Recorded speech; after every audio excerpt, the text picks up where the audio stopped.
Hello, everyone, and welcome to this Conversations on Groong episode. We're continuing to discuss different aspects of the US and Israel's second unprovoked war on Iran, once again torpedoing the then ongoing US-Iran nuclear negotiations. We are joined today by Mr. Eldar Mamedov, a former Latvian diplomat and a non-resident fellow at the Quincy Institute, and also a member of the Pugwash Council on Science and World Affairs. Mr. Mamedov, welcome back to the Groong podcast. Thank you. It's great to be with you again. Hello, Mr. Mamedov. Happy Nowruz to you and to all of our listeners who celebrate. Thank you. So we have talked on our podcast significantly about the reasons for Trump's decision to go on this ill-advised war of aggression against Iran. We are recording this on March 20th, which is the 21st day of this war. The brutal assassination of top Iranian leaders, heavy bombardment of its cities and industry, and the many senseless civilian casualties appear to have only strengthened Iranian resolve to fight back. And this has exposed Trump's plan, which seems to have been just basically a plan A, kill the leadership, destroy the infrastructure, and hope that the population would rise up. This hasn't happened. So the Straits of Hormuz are now shut down. Oil prices are climbing, world economies are jittery, stock markets are sliding. Truly, I think Americans are angry at their leadership, while Trump is seeking an additional $200 billion in war funds immediately and a $1.5 trillion war budget for next year. Iran's foreign minister, Abbas Araghchi, mocked these requests, and he called them Trump's Israel First tax. I think that was just yesterday or 2 days ago. So the only question now is to ask, how do we get out of this mess? Eldar, what are the conditions under which the sides are going to start finding it acceptable to negotiate for peace rather than continuing to fight? Well, first of all, for President Trump, it's critically important to emerge from this mess that, as you rightly pointed out, he himself created with a face-saving formula. He cannot get out of it if he cannot sell it to his people as a sign, some kind of victory. And the polls actually should worry him a lot because according to recently released polls from the data from for Progress, it's only 43% of Americans who approve of the strikes on Iran and 53 who disapprove. And that's quite significant as we are talking about a relatively early stage of the war. What should be even more worrying with Trump is that even among Republicans, the majority disapproves of that war. Only 42% approve and 47% disapprove. Moreover, the gap is even bigger when the question is, whom do American citizens believe this war benefits more, United States or Israel?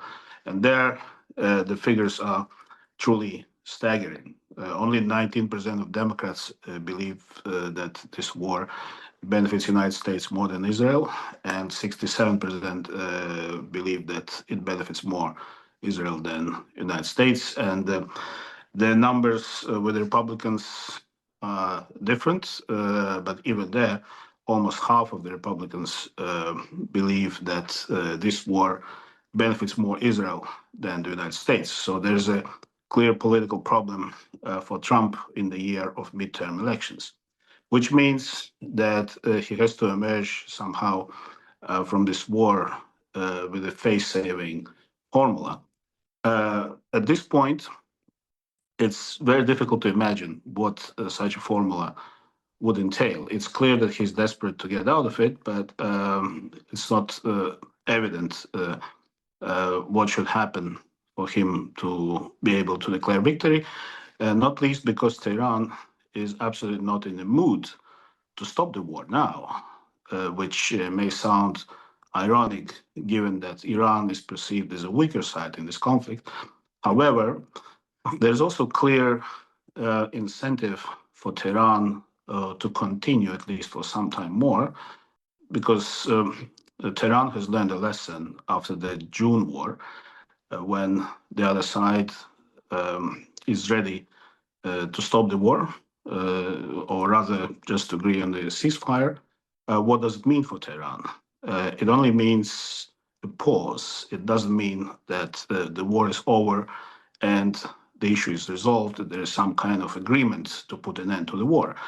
None of that has happened. And now in Iran, there's a prevailing feeling that an assessment that agreeing to the ceasefire after 12 days war last June was a mistake, and that Iran had to inflict more damage and impose more costs on Israel and the United States, and then to negotiate the ceasefire from a stronger position.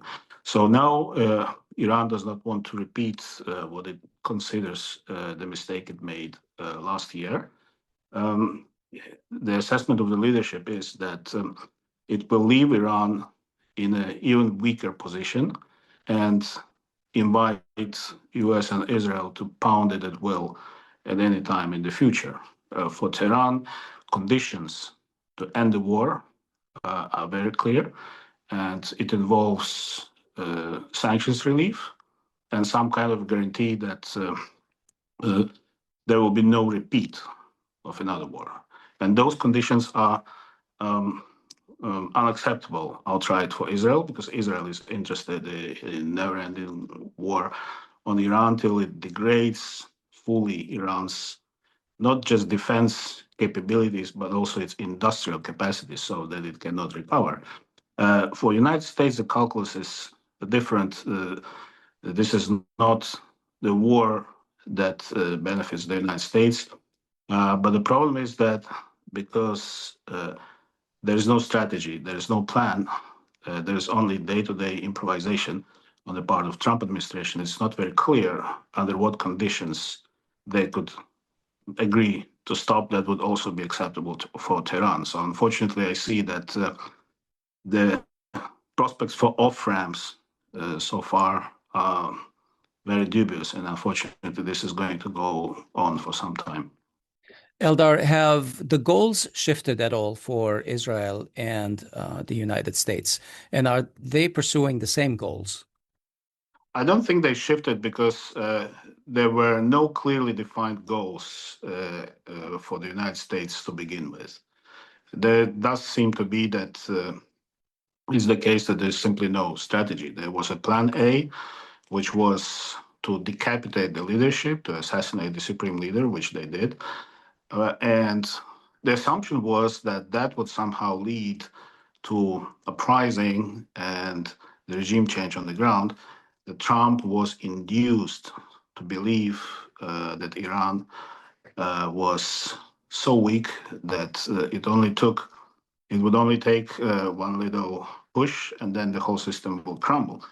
Obviously, that did not happen. And what we see instead is the consolidation of power in Tehran in the hands of far more hardline and radical elements than those that were eliminated by US and Israel, such as Supreme Leader Ali Khamenei and the powerful Secretary for National Security Council, Ali Larijani. So both are replaced by figures much more hardline, Mojtaba Khamenei, the Khamenei Jr. as the Supreme Leader, and reportedly Hossein Dehghan, who is a member of IRGC, is rumored to replace Ali Larijani at the National Security Council. That has not been confirmed yet, but the point is that the trajectory is that those officials who get killed by US and Israel are being replaced by much more hardline and IRGC related individuals. So it's clear that from the US perspective, there doesn't seem to be any plan. For Israel, on the other hand, the strategy is quite clear. And that strategy is, if not to bring the regime change, then at least to degrade Iranian defense and industrial capabilities to such an extent that it may not pose any threat to Israel anymore. And ideally, of course, for Israel, the disintegration and dismemberment of Iran and dysfunction would be the end game. Because Israel, unlike the Gulf countries or the Caucasus countries, feels that since it's not a direct neighbor of Iran, it will not be affected by the ensuing chaos to the same extent that Iran's direct neighbors. Let's dive deeper into Azerbaijan and all the questions surrounding Azerbaijan's potential involvement in this war. We see that officially Azerbaijan is claiming neutrality, but the tensions between Iran and Azerbaijan do regularly flare up. During the 12-day war in June, for instance, a report suggested that Azerbaijan provided a platform for some types of Israeli operations. Now, you wrote an article on March 8th in the American Conservative. We'll include a link to that in our show notes, where you argue that that March 5th drone strike on Nakhijevan also sharply raised tensions. You note that Azerbaijan essentially condemned the strikes, rejected Iran's denial that it was a false flag operation, and started to increasingly invoke the fate of ethnic Azerbaijanis in Iran, so-called Southern Azerbaijan. But you argue that this rhetoric also feeds a wider neoconservative push in Washington to exploit Iran's ethnic fault lines. I mean, we see every time something between Iran and Azerbaijan happens, all these neoconservatives in Washington start to cheer. In the end, though, you say that Azerbaijan's leverage is limited since Iran can hit the energy infrastructure in Azerbaijan and damage the economy without even a ground war. Now, just after this incident, I believe it was a few days ago, we saw reports that there were drones spotted over Azerbaijan, in Nakhijevan or Baku, I'm not sure. Do you think that the situation between Iran and Azerbaijan is under control now, or does Iran have something to be worried about still from potential escalation in its north? And what accounted for such an aggressive escalation by Aliyev in the first place, despite Iran reassuring that it was not responsible for it, it was a false flag operation? For years, Aliyev has built this image, waving his iron fist, and he again used that expression during his very combative speech after those drones landed in Nakhijevan. So it would be rather difficult for him to climb down and execute this kind of rhetoric in such a situation. But we have to bear in mind that mostly this kind of rhetoric is for the domestic consumption. Because indeed, if for years he's been waving his iron fist and the official rhetoric was proclaiming Azerbaijan as the regional leader, as almost a great power in the region that everyone had to defer to. But what happened in reality? So all this talk amounted essentially to the border, the ground border between Azerbaijan and Iran to be closed for a grand total of 4 days. And that closure actually harmed more the Azerbaijani, but also Russian and Georgian truck drivers who were involved in transit trade with Iran. Also, some of the southern regions in Azerbaijan where people used to buy Iranian products and foodstuffs, they were deprived of it, and as a consequence, the prices went up. So, in essence, that measure harmed Azerbaijani side more than they did the Iranian side. And now, just yesterday, the Azerbaijani official media announced that Azerbaijan is sending humanitarian aid to Iran, up to 80 tons of food and medicines for Nowruz. And of course, this is not being done just simply out of a brotherly love for Iran. This is a calculated move, which is designed to de-escalate tensions. Why Aliyev is doing it? Because he understands how vulnerable he is. And here's, I think, an interesting development that should be emphasized. Israel is fast becoming a strategic liability for Azerbaijan. Why? Because Azerbaijan has already benefited from Israeli ties, from Israeli weaponry in its war against Armenia, and subsequently in reincorporation of Nagorno-Karabakh into Azerbaijan. So from Aliyev's point of view, his main geopolitical and foreign policy objectives have been accomplished. For Israel, though, Azerbaijan is interesting mainly, mostly, if not exclusively, as a foothold on Iran's north. And while there are different assessments whether indeed missiles and drones flown from the territory of Azerbaijan to Iran last year, what is undeniable is that Israel definitely has intelligence presence in Azerbaijan. So now all those neoconservatives who have been promoting Azerbaijan as a kind of pro-Israel, pro-American bulwark against Iran, they have all become incredibly excited when the drones have landed in Nakhijevan. And there was a campaign to get Azerbaijan involved directly into war with Iran to open the so-called Northern Front and to use the Azerbaijani factor within Iran. Because Aliyev understands the risks, the whole energy infrastructure, the platforms, the Baku-Tbilisi-Ceyhan pipeline. All this infrastructure is a mainstay, economic mainstay of Azerbaijani state. It's not a diversified economy. It depends almost entirely on the exports of hydrocarbons.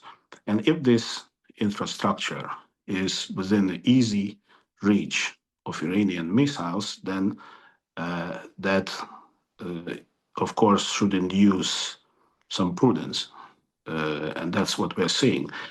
Now, concerning the so-called South Azerbaijan, majority of Azerbaijanis in Iran are not at all thrilled about the prospects of secession from Iran. The absolute majority of them feel Iranian. They identify with the Iranian state.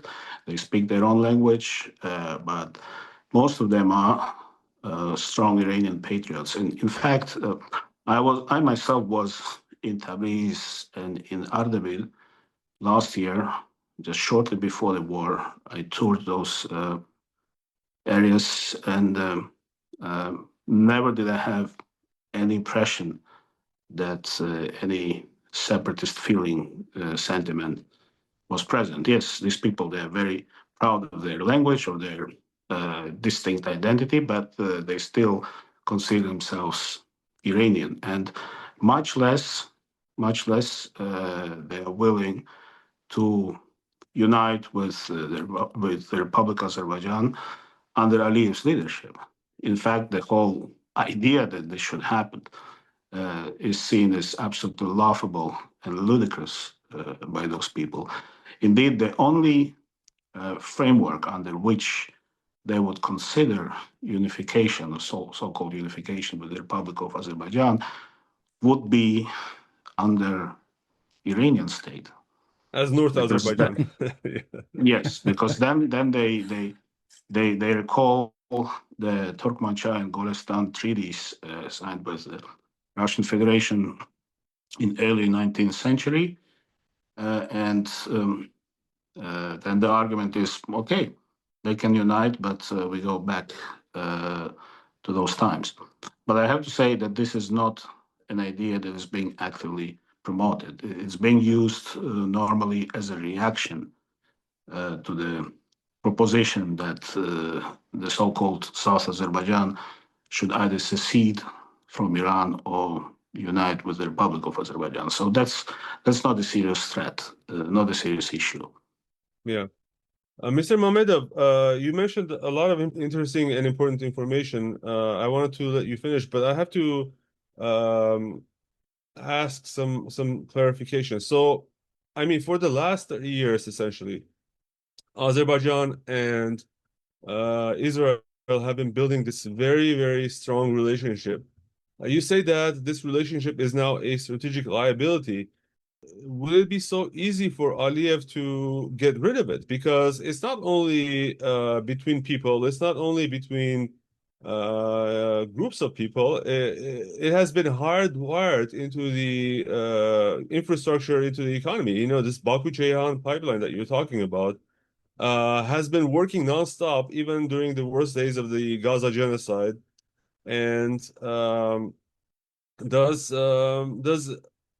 Aliyev have full say on whether, you know, he will get rid of the strategic liability, or can Israel, you know, still impose some of its will on Azerbaijan?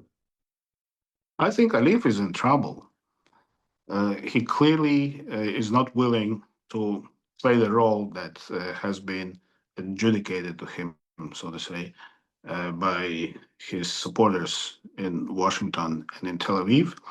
But on the other hand, indeed, he's been so deeply embedded with Israel, especially in the last years, because he had to solve his own geopolitical priorities, like the war with Armenia, that indeed it's going to be very interesting to see how is he going to manage the situation, especially since the war in Iran is still very far from being over.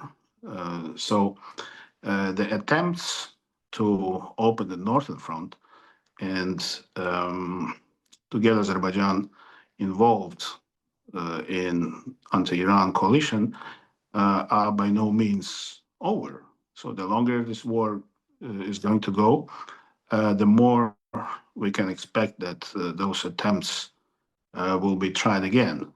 And it's going to be, it will require a lot of nimbleness for Aliyev to navigate that. And then also, let's not forget Turkey.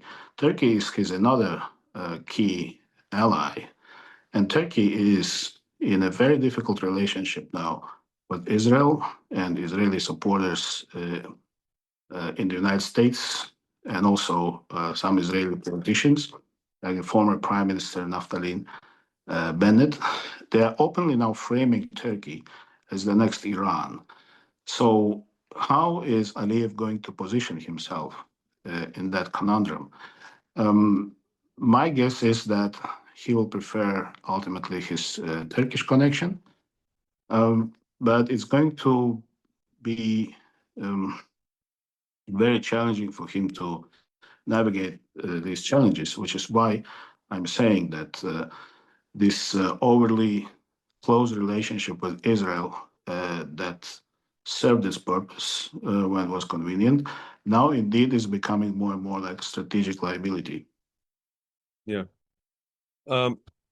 Let me ask you about a recent incident that we read on the news. In fact, this was, I believe, yesterday.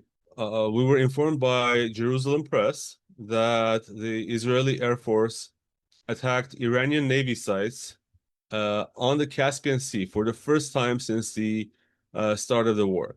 To better understand the complexity of this operation, one would have to look at the map of the region. And if you do open the map, you will see that in the most efficient path from Israel to the Caspian Sea, it is 1,800 kilometers. It goes over several Middle Eastern countries, including Syria and Iraq, and then also much of Iran before reaching the Caspian Sea. So even across like a huge part of that, like maybe about 800 kilometers, is over Iran. And we know that, like, I think the maximum capacity of F-35 jet, I believe, is 1,500 kilometers. So just almost barely enough from the border with, let's say, Iraq to the Caspian Sea and back. So, assuming that they refueled there, essentially. Now, this has led to speculations that actually the attack came not from Israel itself, but from one of the many airports and air bases that Azerbaijan has opened up across its territory and also occupied Artsakh since the end of the war with Armenia. We see, just like in the occupied Artsakh, we see, I think, at least 3, maybe even 4 international class airports in a place where it's all ghost towns where like few people live. There's no logical explanation for other than military use. So people were speculating, but do you have any more information about this incident? And if not, then do you know how the Iranians are reporting it and viewing it, and how Azerbaijan is reporting it? Well, very little is known about this particular incident. If you're talking about the airports in Azerbaijan that have been built after the war, you probably mean such structures as an airport in Zangilan, for example. So yeah, I mean, it cannot be excluded a priori that what you described is exactly what happened. Then again, we just have too little information about that to make any definite conclusions. What I can say for sure is that the way Iran is retaliating and imposing costs on the broader region, every country in Iranians' vicinity, maybe except Armenia, by the way, but we can come back to that later. But every other country, especially those which do have close relations with Israel, and Azerbaijan certainly fits in that category, they are in Iranians' crosshairs. This is what happened in the Gulf. So all of those countries, they proved to be very vulnerable to Iranian attacks. So, and the case is essentially not different from Azerbaijan. So that's why I'm saying that these excessively close ties with Israel, now they're boomeranging on Baku. And it's not very clear to me how Aliyev can find his way out of it. Yeah. Okay. Mr. Mamedov, I want to go back to this Azerbaijan, Israel, and Turkey triangle. I mean, you said that, yeah, many Israelis, you quoted Naftali Bennett, who are now very belligerent towards Turkey. But I want to mention that Turkey has for many years collaborated with Israel in dismembering Syria. And as we saw many of these examples, many of these attacks on Iran would not be possible through Syrian airspace if that didn't happen. Turkey had its own calculations, but I just want to also underscore that during this entire period, Turkey and Azerbaijan have been obediently supplying Israel with all the oil, like 60 to up to 40 to 60% of Israel's oil. So, do you think that this rhetoric between Turkey and Israel is just like theater to calm down the Arabs and to make Turks look not as bad in front of the Arabs? And the Turkish public opinion as well. Let's not forget Yes. about it, which is Yeah. overwhelmingly anti-Israeli, particularly the President Erdogan's Islamist base. Well, I think it's not a theater. I think it's genuine because, as I said, the political identity of the Turkish Islamist movement, of which Erdogan is a representative, is heavily tied to a Palestine issue and to Gaza. So. And also the Israeli actions, the genocide in Gaza, has definitely inflamed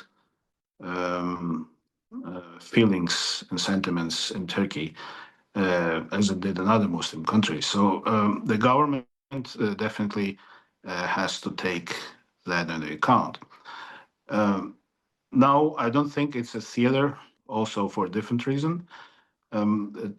Turkey is watching very carefully was happening in Iran, and the only conclusion that the policymakers in Ankara can draw from what they're seeing is that Israel is looking forward to an undisputed regional hegemony. And that means that there may not be any other strong Arab or Muslim, non-Arab country in the region that could potentially somehow constrain Israel's freedom of maneuver. So that's why we see that there are formerly big and strong countries like Syria, relatively strong, like Syria and Iraq. They are essentially removed from the equation. Egypt is essentially submitted to American and hence Israeli will. So Iran is the last country standing on the path of this hegemonic drive by Israel. And then, of course, there's Turkey. Turkey is seen increasingly as the next Iran. We see a lot of propaganda work being done in the States to shape that perception. And in fact, since I follow these dossiers for a long time, relatively long time, I can see that the narrative and the case against Turkey repeats the same patterns that have been used against Iran. So the ideological threats, the military threats are being constantly exaggerated. The threat that Turkey poses to Israel is being consistently exaggerated. And that campaign of demonization against Iran, it didn't happen overnight. It takes decades to prepare the ground. And I see the early stages of the same framing of Turkey is also happening in neoconservative, particularly neoconservative circles in Washington, such as Foundation for Defense of Democracies, for example. So that's one side of it. Of course, on the other side, you rightly mentioned the Baku-Tbilisi-Ceyhan pipeline, which keeps supplying up to 40 or even more this year, up to 46, I think, percent of Israeli needs for oil. And indeed, Turkish authorities have been challenged by critics consistently over their failure to close that flow of oil, despite all their rhetoric about ending trade relationship with Israel, all of their rhetoric about Israel's genocide in Gaza and so on, but the oil is still flowing there. So there is also this disconnect between reality and rhetoric. And by the way, cutting that flow would create significant problems for Israeli war machine. And Turkey is not doing that because it doesn't want to upset Azerbaijan, their main ally, but also because it is not yet at the stage when it is ready or willing to break ties with Israel altogether. So I think the rhetoric and the positioning is not a theater, it's genuine, but there are also these sort of realpolitik considerations that keep Ankara from burning all the bridges with Tel Aviv just yet. Yeah, that's what I was concerned about. I mean, that'll be an interesting issue, especially as Turkey being a member of NATO, how that's going to pan out. Well, Exactly. yeah, but Turkey being a member of NATO, yeah, and everyone realizes that Turkey is also playing its own game, but so far it has been playing a very good game. A huge country like Syria is dismembered, and Turkey, the biggest beneficiaries are Turkey and Israel, and but on the eastern side, we also see these movements with TRIP and the so-called Zangezur corridor. That is also has been a centuries-old dream of Turkish nationalists to set up a new Ottoman Empire or Islamic Empire.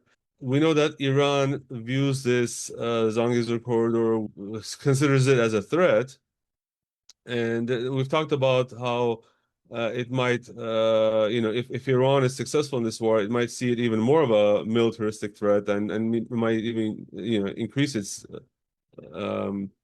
sort of measures against it.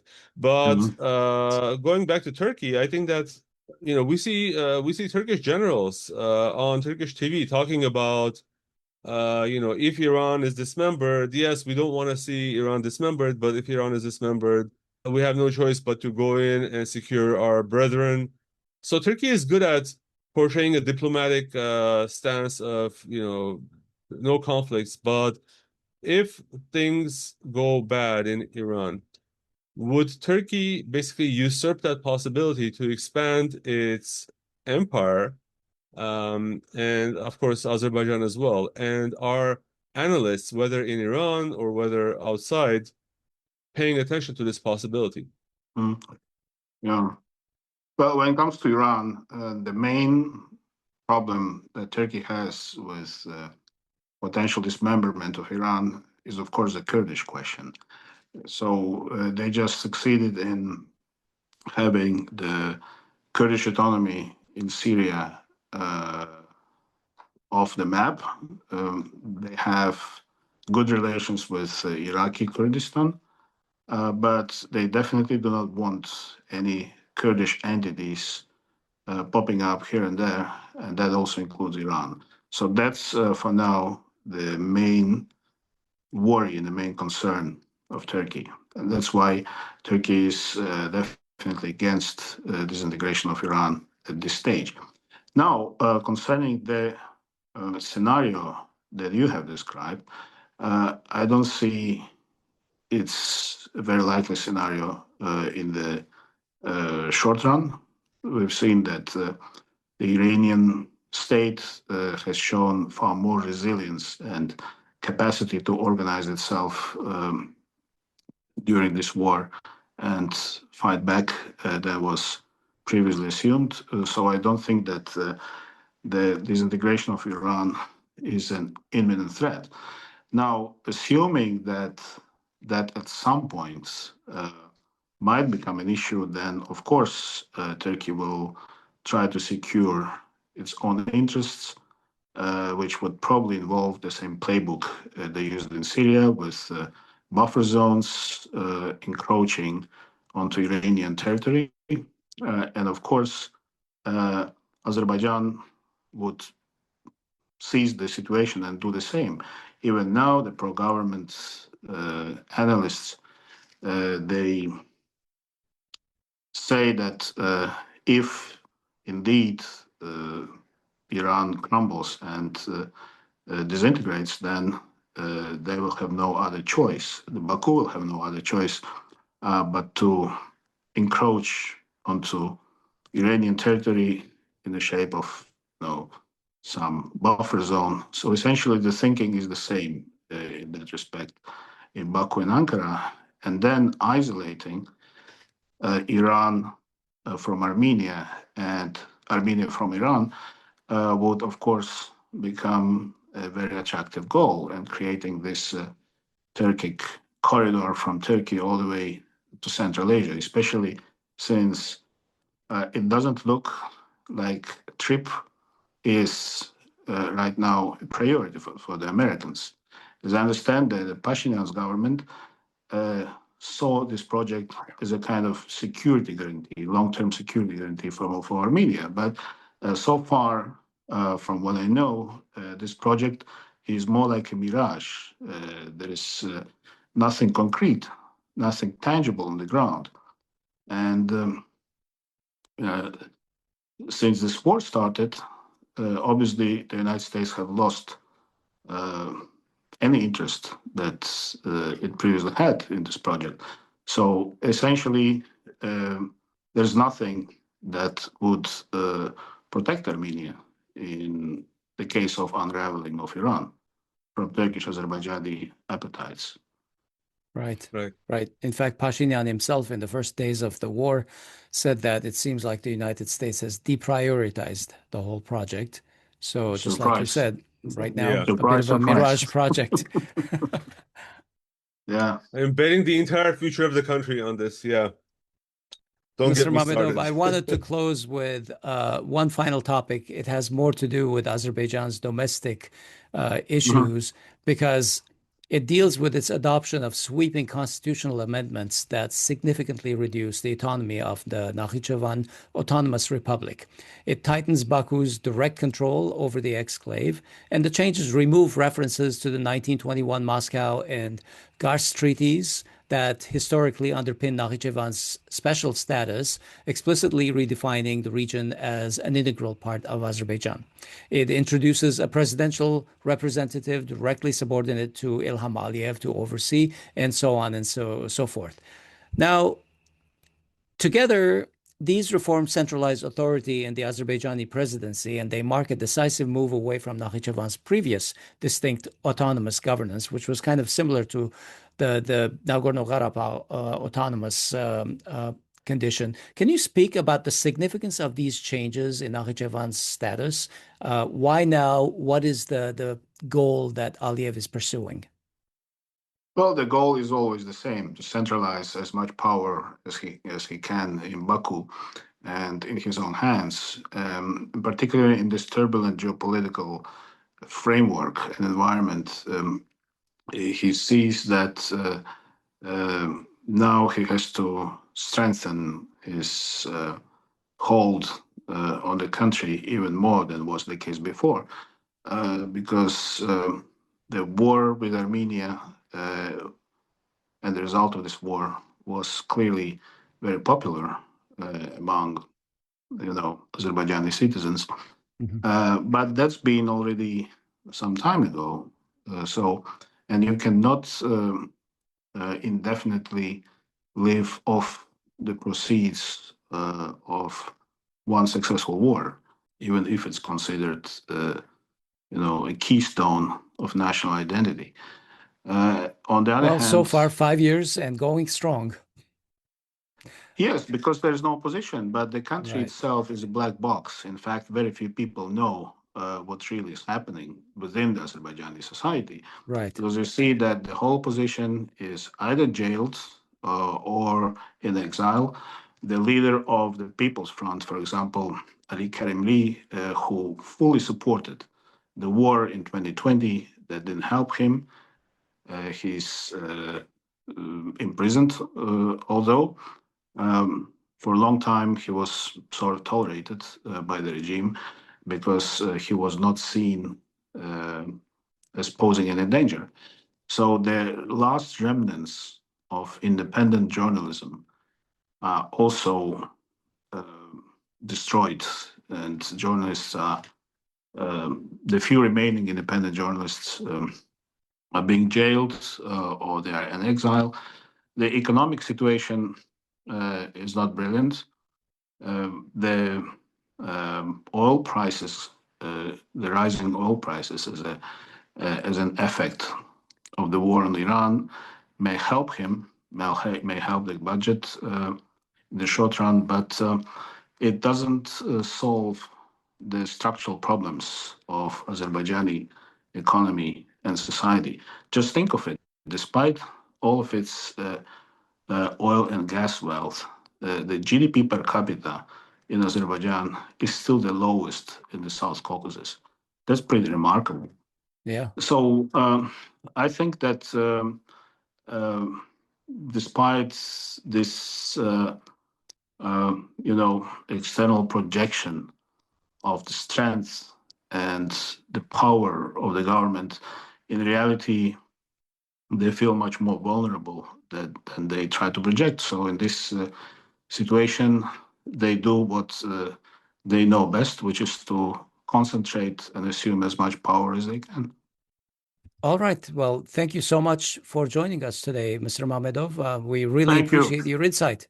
It's very interesting to hear everybody's perspective on the war and the regional politics. Thank you. I appreciate being with you. Thank you. Yeah, over the last couple of days, we've actually talked to a few analysts, an American anti-war activist, and we just published that one. We also talked to Varujan Geramian, whose show will probably publish tomorrow. It's very interesting to see different perspectives come together on the show about these No, regional issues and the war. yeah, you are doing great job. I really enjoy your show, and I enjoy being with you. So anytime Same you here. think I can contribute anything useful, just you know where to find me. Thank you. Take Thank care. you. Take care. Have a nice weekend. Bye-bye. Bye-bye. That's our show today. The episode was recorded on March 20th, 2026. We've been talking with Mr. Eldar Mamedov, who is a non-resident fellow at the Quincy Institute and a member of the Pugwash Council on Science and World Affairs. Mr. Mamedov is a diplomat who has worked in the Ministry of Foreign Affairs of Latvia and in Latvian embassies in Washington, D.C., Madrid, and other places. He has served as a political advisor for the Social Democrats in the Foreign Affairs Committee of the European Parliament and was in charge of the European Parliament delegations for interparliamentary relations with Iran, Iraq, and the Arabian Peninsula. For more information, you can go to our website and you can check the links out.